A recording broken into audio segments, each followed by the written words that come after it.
Hey, welcome back to Hillbilly Hippie Honeybees. This is Clint Baker again, and you'll have to excuse the dogs. They're running around here behind me, but we're getting ready to have a storm, and we want them to be outside and get a little exercise before they have to be trapped in all weekend.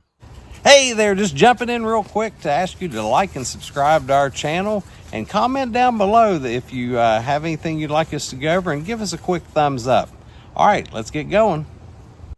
Today, what we're going to talk about is uh, a handful of things that you need to do to make sure that you've done before the winter. Just reminders. You've probably done some of these things already, but these are just reminders to make sure that you've done them. And if you haven't, you need to get out there quickly and get them done. You should be tucking your bees in for the winter and getting them ready here in the Appalachian Mountains. We are starting to get a lot of really cold nights. Matter of fact, we have a snow advisory coming up here this Monday. So I know it'll probably be in the higher elevations, but it'll still be cold down here in the lower elevations. So, but number one, you want to make sure that you have gotten enough food on your bees. Are they heavy? Does it feel like a box of rocks? If you haven't, you definitely need to be pulling off all your liquid food right about now in our area. Uh, that'll create moisture inside the box, and they're not going to probably come up and get it. What you can do is go ahead, and this would be number two, put your shim board in, and then that way you can get it prepared for maybe using candy boards or candy bricks, or if you do the camp method, whatever method you use to maybe give them some supplemental feed if they need it during the winter. Um, so that is something that you can do uh, to get them ready, and it'll also have it ready for the springtime when you need to start putting those pollen patties on as well, right? So that's number two. So number three, you need to decide whether you're going to have a upper entrance. Why is that important? Well, if you'll remember back during some of our winter videos this past winter, here in West Virginia, we had some pretty big snows, and we were going around and we were literally cleaning the front porch off on every beehive we had. So if you have some upper entrances, that'll allow your bees to be able to go out and do the defecation flights when they need to. It'll also give them a little bit of a air circulation through there, so that help with the moisture and different things, help them with their regulations of the temperature on the inside. So that would be number three. Number four, I've already mentioned it once already, but make sure you have all your liquid feed off. I know a lot of us have been feeding 2-to-1 or thicker to try to fatten up the brood chamber before winter, but those should be off now because you don't want to cause any issues there.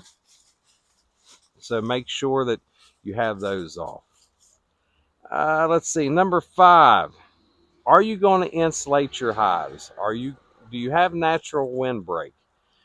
If you don't have a natural windbreak, I've seen people take like the metal T-post and set them up and put like shrink wrap around them for a windbreak. We've seen people use straw bales for windbreaks.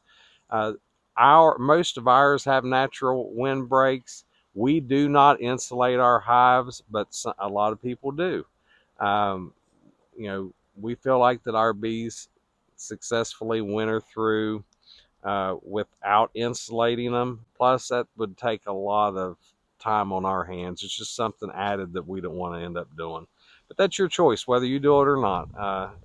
And again, it's you can wrap them with. There's plenty of things out there that you can wrap them with. The main thing is just making sure that all the uh, everything's sealed up.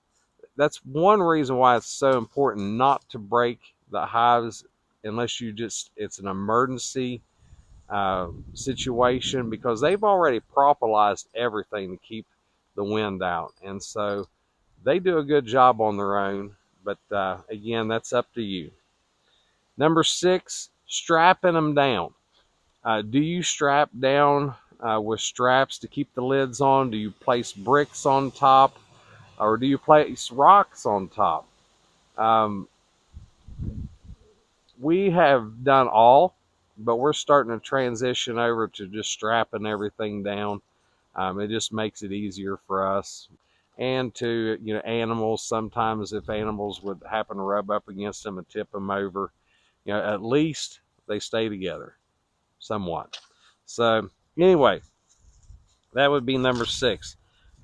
Number 7, you want to make sure that you tip your hives forward slightly. Why is that? Well, one, if there is moisture that's happening during the winter, that moisture that gives it allows it to drain forward and drain out the front of the box instead of coming right down on top of your bees and either drowning your bees or freezing your bees to death, which it'll do both.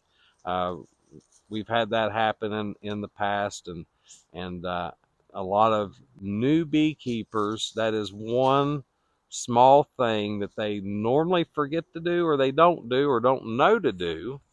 And then come springtime, they get in their hives and their bees have been drowned or they have frozen to death.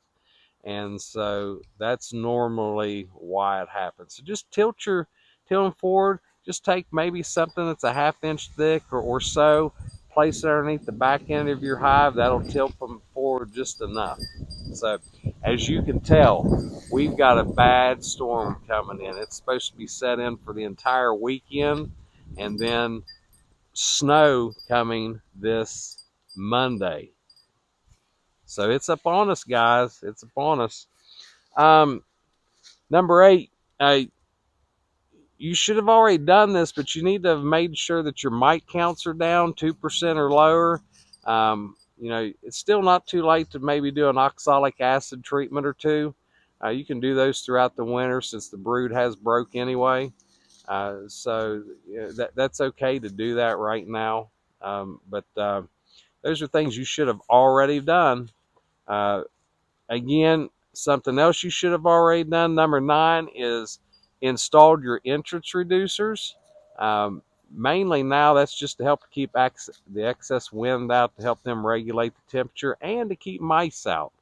And something else that it will help with. So I went out to check one of our bee yards, one of our out yards here last week or the week before, and the skunks had been eating the bees out in front. You could tell where they'd scratched the ground and everything. But you could also see where they'd been scratching on the front entrance there. And what them daggone little guys will do is they'll stay out there and they'll scratch on the entrance of your hives, and those bees will come out and then they'll eat them. But that helps with that a little bit too. But make sure your entrance reducers are in. Number 10, something that we forgot to do, remember in our last video we talked about, is getting all your queen excluders out of there. You do not want them in there because as your colony moves up, as the cluster moves up during the winter, guess what? Your bees will go through the queen excluder, but she won't. And then you're going to have a dead queen come spring, and you can requeen her, but why chance that, right? So get out there, make sure that your entrance reducers are off as well. And here's a bonus. Have you gotten your reading material ready? We did a video here a few videos ago about having some reading material for the winter. Winter time is a great time to start, learning things, relearning things, remembering things. But get you some books, get you some, your favorite YouTubers, get them on subscribe and notification. That way you can watch and listen to them. I know we've got our handful. And like and subscribe to our channel, because there's a lot of folks that we notice that are out here watching our videos, but they're not subscribed to the channel. So it just helps us. It really does. And it helps us understand, are we doing this for good reason? Are people enjoying our videos. So give us a thumbs up, give us a like, subscribe to the channel, and get those things done. So again, just a recap: make sure your bees have enough food. Make sure your shim boards are in. Decide whether you're going to do an upper entrance or not. Make sure you get your liquid feed off the hives. Um, if you're going to insulate your hives. Strap them down. Make sure there's something on the lids. Keep the lids from blowing off. Make sure you tip your hives forward a little bit to keep the condensation and the water out of them. Hopefully you've gotten those mite treatments done. Install entrance reducers, remove your queen excluders, and get your reading material. So I hope this helps you. I hope this reminds you to do some of these things. If there's something that we forgot or you think somebody else needs to know for your area, please comment below. And thank you for stopping by, and God bless you, and we'll see you on the next venture.